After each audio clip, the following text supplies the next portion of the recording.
Hi, this is Jay West, and this is 5 a Day with Jay.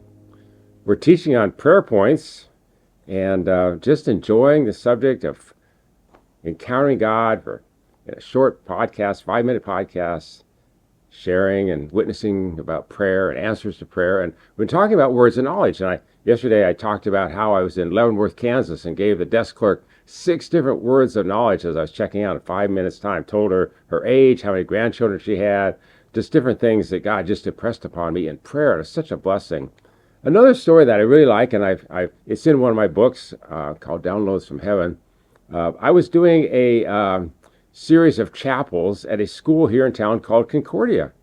And we were having like revival meetings. God had just supernaturally dropped in one week, and the principal invited me back week after week after week. And I was doing these chapels and for the high school and the middle school students. And I remember I was teaching, it was like the 3rd or 4th week, and I was sharing, and in the middle of my message, I stopped. And I walked up to a girl in the 3rd or 4th row. She had blonde hair. And I pulled out my wallet and I started to hand her a $20 bill.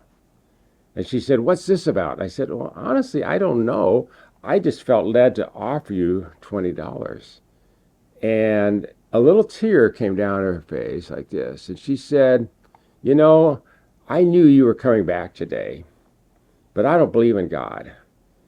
I don't believe in him at all. And I don't like this school. In fact, I hate this school.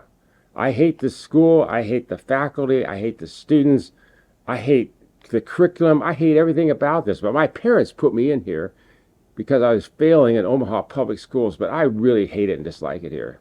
And I don't know anything about God, but I knew you were coming back today."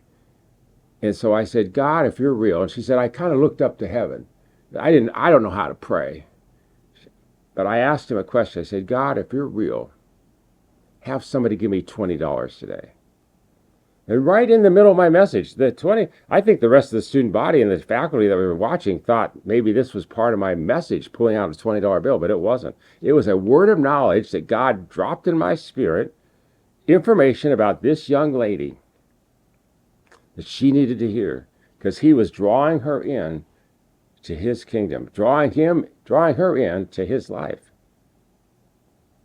At the end of the message, I had a response time where people could come forward and commit their lives to Jesus Christ.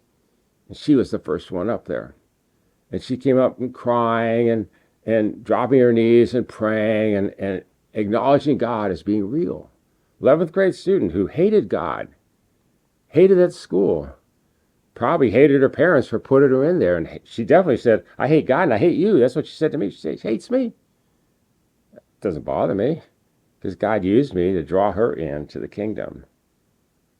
Some of her friends came up after the chapel and they said, "This is the most meanest, obnoxious girl in the whole school. She wears long sleeves because she's into cutting, she's into Wicca, she's into all sorts of sensuous behavior. If there was ever one person in this school we thought would never, ever, ever get right with God, it was this girl."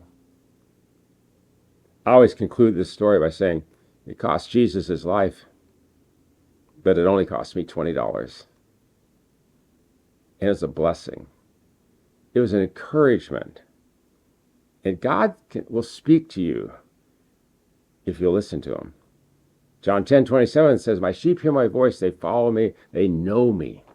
They know me. Do you know God? Do you know his voice? You know your friends' voices, you know your family's voices. If you're praying a lot, you'll get to know God's voice too, and you'll recognize it. And he'll speak to you. He'll talk to you. He'll utilize you in ministry to other people that you thought were reserved for somebody else, but no, it's for everybody. And in prayer, you can increase your prayer life. It will add so much value to your prayer life to know that you can hear directly from God. What a sincere blessing that is. And you'll become so authentic in your relationship with Jesus. You want to talk about him everywhere you go. You want to share the testimonies just like I do. You'll want to write about him. You'll want a podcast. You'll want to tell your neighbors. You'll be like the disciples of the Bible says, we cannot help but talk about the things of God. That's where you'll get to. That's where you will grow into. So thanks for tuning in today with 5 a Day with Jay. I hope this helped you and ministered to you. God bless you. We'll see you next time. Bye-bye.